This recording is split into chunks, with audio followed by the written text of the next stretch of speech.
On this episode of A Call to Arms, the Georgia National Guard's 48th Brigade takes stock as its deployment to Afghanistan draws to a close. I'm very proud of what they've done. I thank them and I praise God. We've had some very close calls and the Lord's been with our soldiers.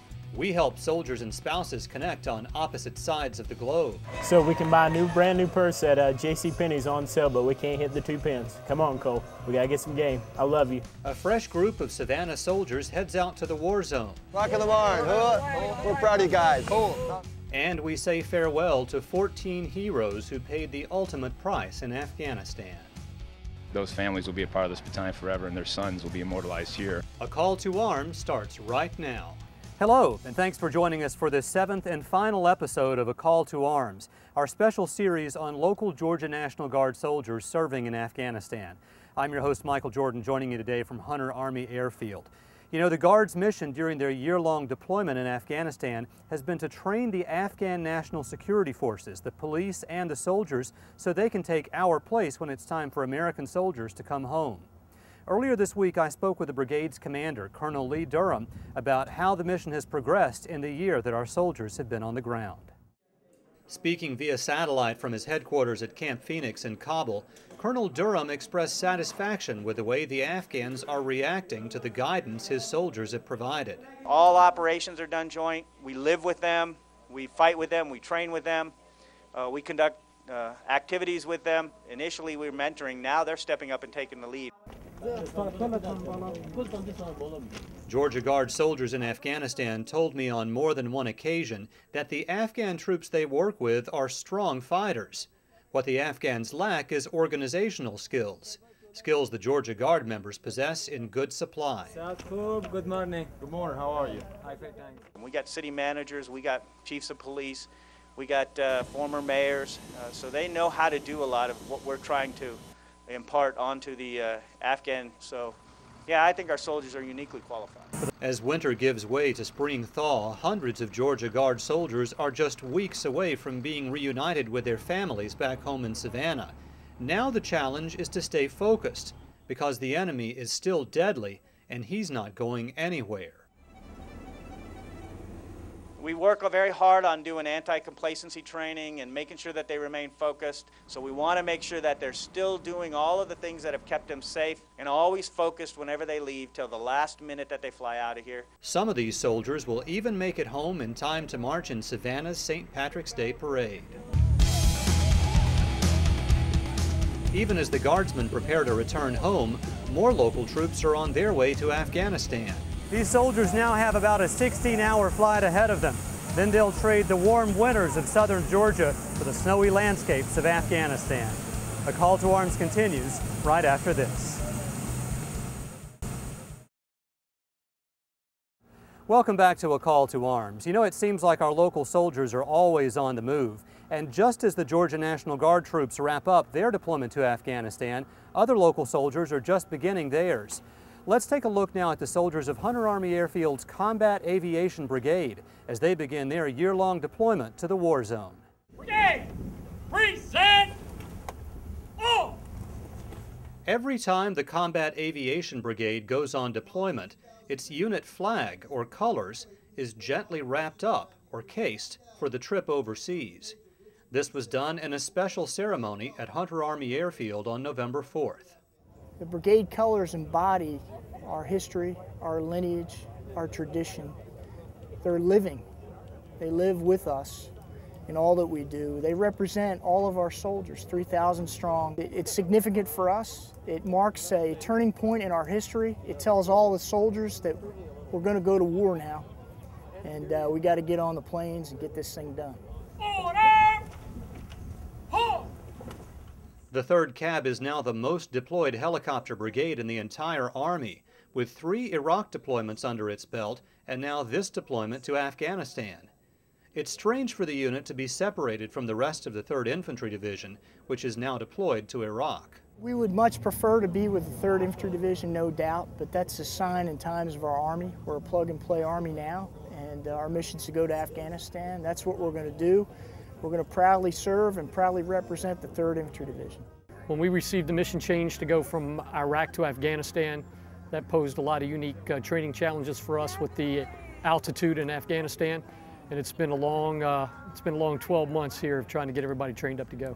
Ladies and gentlemen, Sergeant Matthew West of Savannah was focused on holding the unit's colors during the ceremony, but for his wife Crystal and 5-year-old daughter Hannah, the focus is on making the most of their last few days with Matthew before the deployment begins. It gives me a sense of pride and just feel like I need to support my country, and so I can help everybody be free, family. And I'm proud for our country, but I know that my husband's about to leave, so I'm a little scared, but I just pray for him. So I pray that God protects him and the rest of the soldiers. I pray that he brings Matthew home safely. On November 13th, preparations came to an end as dozens of Matthew's fellow Aviation Brigade soldiers marched single file onto a charter aircraft waiting to fly them to Afghanistan. We're Sergeant, we're proud of you. Rockin' the barn. Brigadier General Jeffrey Phillips made a point to shake each soldier's hand. I do this because they're giving so much, and it makes me feel so proud to be out here with them. All right! Way to go! Way to go! Phillips wasn't the only one making sure the troops got a proper send-off. Members of the USO and Red Cross volunteers like Mickey Davis of Rincon gave each soldier a warm goodbye. We'll be praying for you. Thank you. It's just special in my life because they support our country. The least we can do is support them. Do you think they get the most out of it, or you? No, I think I do. Yeah? Tell me about that. What do you get out of this? Just the joy of sending them off and then seeing them come back home. Here's an update on how the Aviation Brigade soldiers are doing in Afghanistan. The cab uncased its colors in a transfer of authority ceremony on November 24th at Bagram Airfield, officially assuming the name Task Force Falcon. They're flying important medevac, combat, and support missions over the high mountains of Afghanistan, working hard and making Savannah proud. But before those missions could get underway, the cab had to get its choppers from Savannah to Afghanistan, and you might be surprised how they did it. Don't go anywhere. When A Call to Arms continues, we'll show you what role the Georgia ports play in helping our soldiers and their helicopters get into the war zone. Welcome back to A Call to Arms. We're joining you now from the Georgia Ports Authority, where sea power and air power come together to move these Aviation Brigade helicopters into the field in Afghanistan. For more than a week last fall, the skies over Savannah were full of helicopters flying from Hunter Army Airfield to the Georgia Ports Authority's Ocean Terminal in preparation for the Combat Aviation Brigade's upcoming deployment to Afghanistan. Chief Warrant Officer 5 Martin Calkins was in charge of the complicated process. Well, it's great to see the operations unfold. You know, it takes months of planning to get to this point. Now the execution part's the exciting part, trying to get the aircraft all here, making sure everything is orchestrated. As the choppers landed one by one at the port, soldiers pulled out pins that hold the blades in place and folded the blades back toward the tails of the helicopters. Then they rolled the choppers onto the bellies of waiting ships for the trip to another port across the Atlantic, where they'd likely be loaded aboard Air Force cargo planes for the last leg of the trip to Afghanistan. Specialist Fred Morgan said he enjoys the work. It takes a little muscle, but it's not actually bad. We work in teams to make it simple and easy. It's quicker that way. All that makes it real nice when you get 5 or 6 guys.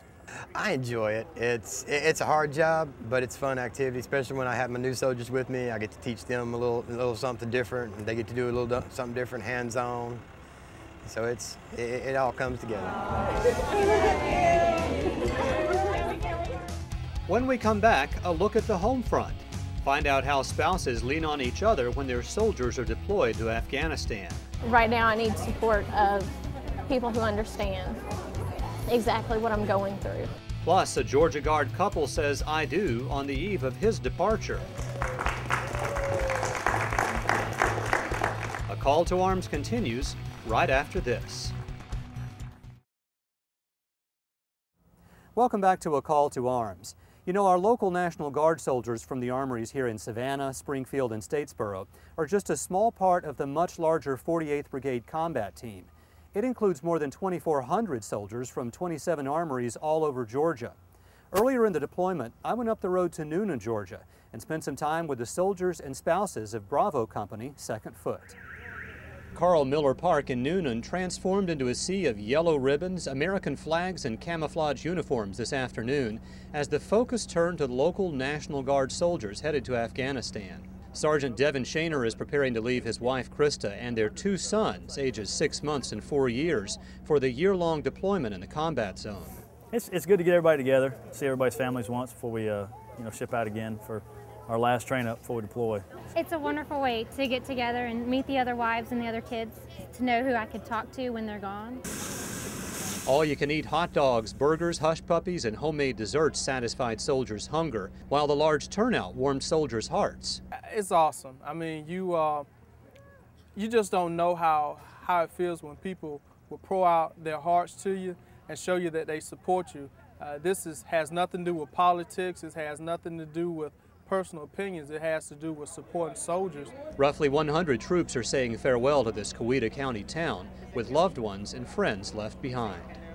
Lieutenant Jason Rich blended in well with all the camouflage-clad National Guard soldiers at the send-off ceremony in Noonan, but look closely and you'll see a twinkle in his eye. Jason and his girlfriend Mary have decided his last Thursday in town will be their wedding day. Well, we've been talking about it for a while, and just seems like the time's right. Everything kind of came together. My family's in town. And so, like, we were gonna wait till we got back, and then he keeps like hitting around, oh, you just want to do it today? And I'm like, seriously? Are you sure? Friends, we have been invited here today to share with Jason and Mary a most important moment in their lives. The ceremony at Carver Road Baptist Church in Griffin was simple. No musicians, no wedding party. Just 2 people preparing to face an uncertain future as Jason gets ready for a year-long deployment to Afghanistan. No deployment's ever easy on the family. I know she's going to go through loneliness, and there's bound to be situations that come up that normally I would handle, and she's going to have to figure out how to react to them and take care of them. Jason, you kiss the bride.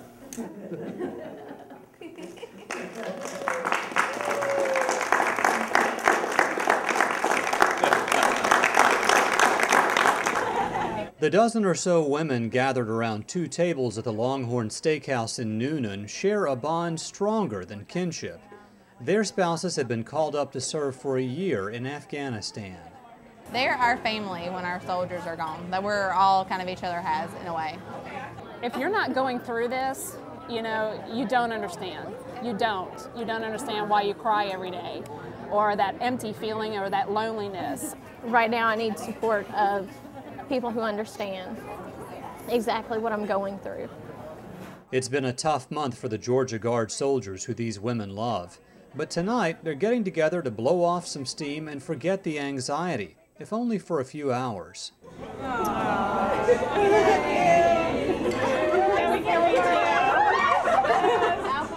Eat, have some drinks, have a lot of fun, go bowling, to vent to each other and laugh, cry, get through the tough times.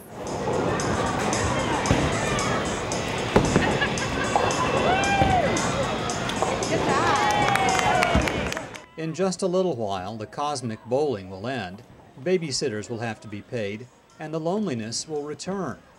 But the bond between these newfound sisters will only grow stronger until their soldiers come home again.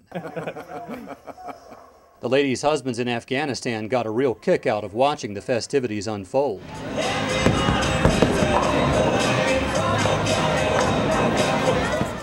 So we can buy a brand new purse at JCPenney's on sale, but we can't hit the 2 pins. Come on, Cole. We gotta get some game. I love you.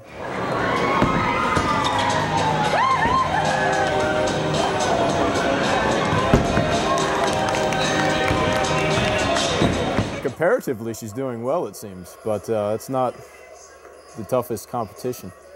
After the soldiers watched the video, I took the camera into their barracks so the ladies back home can see how their guys unwind in Afghanistan. That was my intent. The troops' favorite thing to do? Playing against each other in the video game Call to Duty. I was saying it's kind of messed up that we come to a combat zone just to play more war games on our computers. Back home in Noonan, the spouses gathered with the entire community in September to show their support for the deployed guardsmen. They were front and center at the town's annual Freedom Walk, near the anniversary of the 9/11 attacks. It just brings tears to my eyes, just the outpour of emotion and compassion and help that the community provides for someone that they don't even know just because he's risked his life. It's nice to see the community come out and show their support for him and for us and know that we're not alone. It's a story repeated countless times in 27 towns and cities throughout our state as communities come together to support the families of their deployed guardsmen.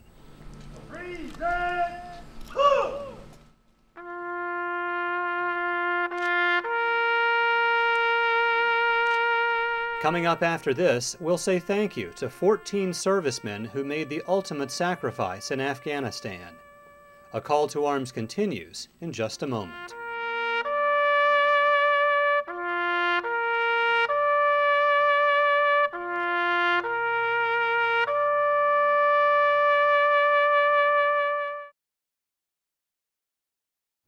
Welcome back to A Call to Arms. The conflict in Afghanistan has been costly for our local troops here in the Savannah area. In addition to the 8 soldiers lost for the Georgia National Guard statewide, 3 members of the Ranger Battalion stationed here at Hunter Army Airfield gave their lives in Afghanistan. Earlier this year, members of the Ranger Battalion and their supporters gathered here at the monument on Hunter Army Airfield to etch 3 more names onto the stone monument.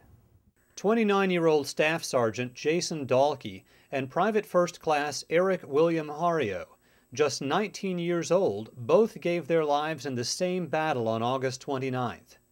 Fellow Savannah Ranger Sergeant Roberto Daniel Sanchez, age 24, died in a long engagement that resulted in the destruction of a large enemy weapons cache.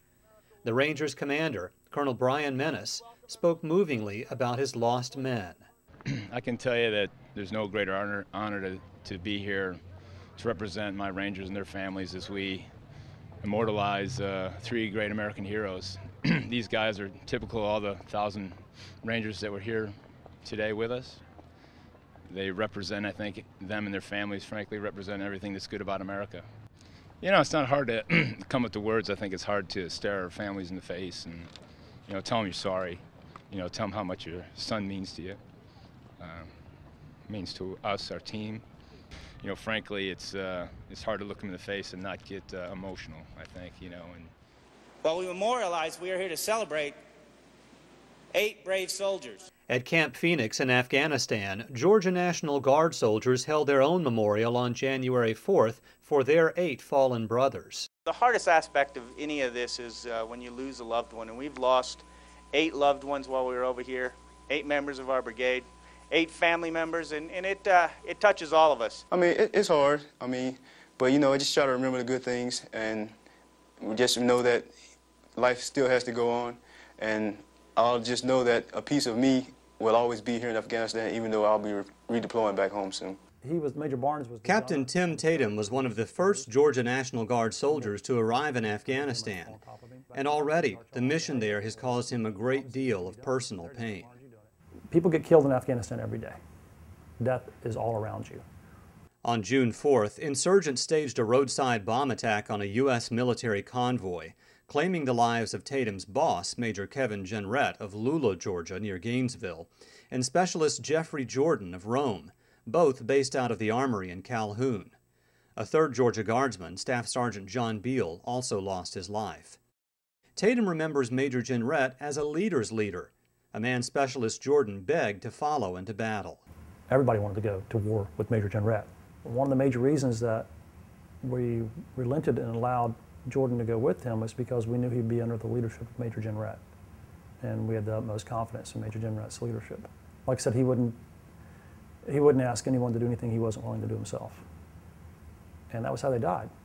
They were out together in a gun truck on mission together, side by side. So I know both of them were doing what they knew that they were called to do. Tatum says the triple loss of the June 4th attack was a kick in the gut, but a grim reminder of the serious risks Georgia soldiers face in Afghanistan every day. There's no guarantee that you're coming back, and you know that. Other Savannah-area troops gave their lives as well. Richmond Hill Marine Captain Matthew Freeman fell in combat outside Kabul in July. I was there for his deeply moving memorial at Camp Black Horse. Ready. Hey. Matt was a great person and a great Marine and a great officer, and I know they miss him, and they will, and we miss him too, and we will. But we're going to do our job over here, you know. We're going to do it because he did his job and he died for something. And we're going to do the best that we can to honor that memory. Sergeant Vernon Martin of Savannah was one of 8 4th Infantry Division soldiers killed in a vicious Taliban attack on a U.S. and Afghan outpost last October. Martin left behind 3 children, ages 2, 4, and 6. 28-year-old Sergeant Christopher M. Ruzensky was killed by a roadside bomb on October 16th near Kandahar. Ruzensky was a member of Fort Stewart's 293rd Military Police Company, engaged in training and regular foot patrols with Afghan police in one of the most dangerous parts of Afghanistan. But no matter where they fell, each of these fallen warriors will forever be a part of the legacy Savannah has left in that war-torn land. Now, we honor their memory. Thanks for joining us for this 7th and final episode of A Call to Arms, our special series on local troops in Afghanistan. A very special thanks to our Georgia National Guard soldiers and airmen, their families and friends, and our sponsors who made this series possible. If you'd like to watch any of the past episodes of the show, just go to the website on your screen and there's a viewer where you can watch those. I hope you'll join us for our next show, Rock of the Marne, featuring 3rd Infantry Division soldiers in Iraq. That will air right here on Fox 28 starting in May 2010. I'm your host, Michael Jordan. Thanks for joining us.